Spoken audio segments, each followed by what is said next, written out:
Fanya jambo kwa jina lao, ili jina lisife.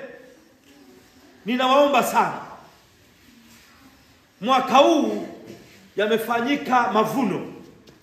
Kuna familia moja imevuna kwa ajili ya mama yao na baba yao aliyeaga dunia.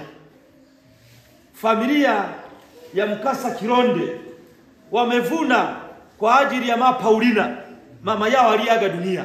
Wamevuna kwa ajili ya Tamkasa.